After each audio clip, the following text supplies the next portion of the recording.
हरे कृष्ण, राधे राधे। आप सभी का फिर से हमारे कान्हा परिवार यूट्यूब फैमिली में स्वागत हो गया है। वीडियो की शुरुआत करने से पहले हमारे यूट्यूब पर जुड़े हुए, इंस्टाग्राम पर, फेसबुक पर, टेलीग्राम से जुड़े हुए हमारे सभी भक्तजनों से हम माफ़ी मांगना चाहते हैं कि इतने दिनों बाद जो है तुलसी विवाह की वीडियो आपको मिल रही है। तो तुलसी विवाह वीडियो की शुरुआत करने से पहले अगर आप हमारे चैनल में नए हो तो प्लीज़ हमारे चैनल को सब्सक्राइब कर लीजिए। वीडियो अच्छी लगे तो लाइक शेयर कमेंट अवश्य करिएगा। तो आज का विषय है तुलसी विवाह। तुलसी विवाह क्यों करनी चाहिए, तुलसी विवाह की व्रत कथा और तुलसी विवाह घर में ही शास्त्रीय विधि अनुसार कैसे करें। तो टाइम वेस्ट ना करते हुए जो है तुलसी विवाह की क्यों करनी चाहिए और उनकी व्रत कथा चालू करते हैं। ये तुलसी विवाह का व्लॉग 1 यानी पार्ट 1 है। पार्ट 2 में आपको तुलसी विवाह शास्त्रीय विधि अनुसार कैसे करनी चाहिए वो मिलेगी। तो पार्ट 1 आप इंजॉय करिए। हरे कृष्ण। कार्तिक मास की देव उठनी एकादशी के पूरे 4 महीने तक सोने के पश्चात भगवान श्री हरि विष्णु जागते हैं, तब वह सर्वप्रथम तुलसी महारानी जी के साथ विवाह रचाते हैं। श्री हरि को तुलसी बहुत ही प्रिय होने के कारण उन्हें तुलसी दल अर्पित करें, जिससे कि वह प्रसन्न हो जाते हैं। जो लोग तुलसी विवाह संपन्न करते हैं उन्हें वैवाहिक सुख मिलता है। तुलसी विवाह की व्रत कथा।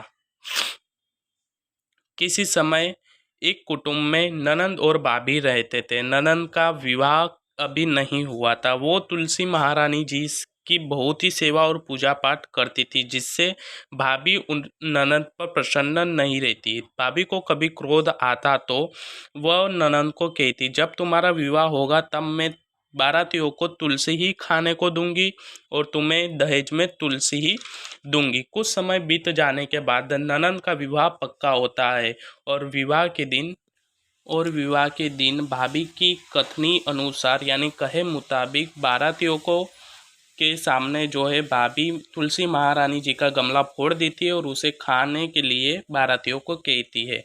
तुलसी महारानी की कृपा से फूटा हुआ गमला जो है अनेकों स्वादिष्ट पकवानों में बदल जाता है।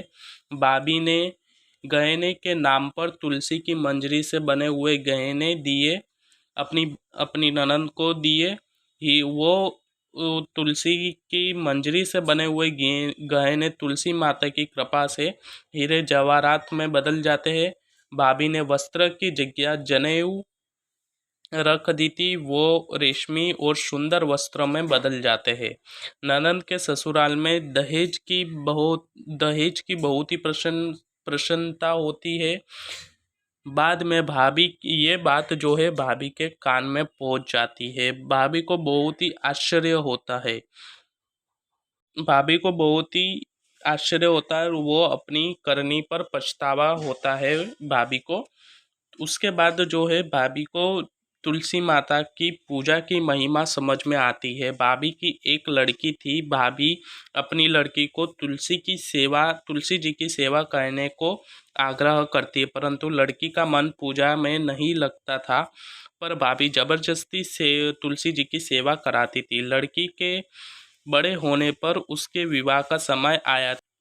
तब भाभी ने सोचा कि जिस तरह मैंने ननंद के साथ व्यवहार किया है, अगर उसी तरह मैं अपनी लड़की के साथ यही व्यवहार करूंगी तो मेरी लड़की भी गहनों से लद जाएगी और मेहमान को पकवान भी मिल जाएंगे और ससुराल में मेरी लड़की की इज्जत भी बढ़ेगी। भाभी की कथनी अनुसार भाभी ने बारातियों के सामने तुलसी जी का गमला फोड़ देती हैं, परंतु इस बार गमले की मिट्टी मिट्टी ही रहती है और मंजरी और तुलसी के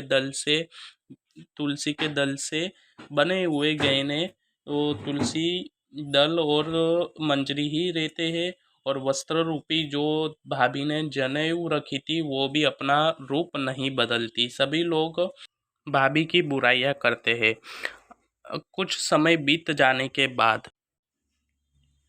समय बाद जो है भाभी कभी भी अपने ननंद को नहीं अपने घर नहीं बुलाती थी। भाई ने सोचा कि चलो मैं मेरी बहन को मिलकर आता हूँ। उसने अपनी पत्नी को कहा उपहार में देने के लिए कुछ दे दो। भाभी ने एक थैली में जवार भरकर दे दिए और कहा कि अभी कुछ नहीं है, आप यही ले जाओ। भाई को बहुत ही दुख हुआ और वे जवार लेकर चल दिया। भाई को हुआ कि कोई भी भाई अपनी बहन के घर जवार कैसे ले जा सकता है। तब भाई को पास में गौशाला दिखाई देती है और वो जुआर लेकर गाय के सामने डाल देता है। तब गाय जो गाय का ग्वाला रहता है, यानी जो गाय को पालता है, वह कहता है कि तुम गाय के सामने हीरे मोती जवाहरात क्यों डाल रहे हो। भाई ने पूरी बात ग्वाले को बता दी। भाई वह गहने लेकर खुशी से अपनी बहन के घर ले चले जाता है और दोनों भाई बहन एक दूसरे को देखकर बहुत ही प्रसन्न होते हैं। तो ये थी तुलसी विवाह की व्रत कथा जी। यानी ये व्रत कथा से अपने जीवन में ये सीख मिलता है कि कभी भी लालच करना नहीं चाहिए, लालच बुरी बला है। हरे कृष्ण, राधे राधे।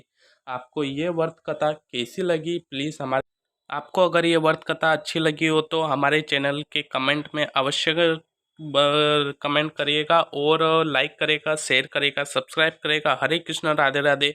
अब इसके बाद आपको मिलने जा रहा है तुलसी विवाह व्लॉग 2, उस व्लॉग में हमने किस तरह तुलसी विवाह करा, हमने किस तरह तुलसी माता का श्रृंगार करा, हमने किस तरह कैसे घर में ही शास्त्र विधि अनुसार किस तरह घर में ही तुलसी विवाह करा, उसकी वीडियो और तुलसी विवाह कैसे करे उसकी जो है पूरी जानकारी आपको तुलसी विवाह पार्ट 2 यानी व्लॉग 2 में आपको मिल जाएगी। हरे कृष्ण, राधे राधे।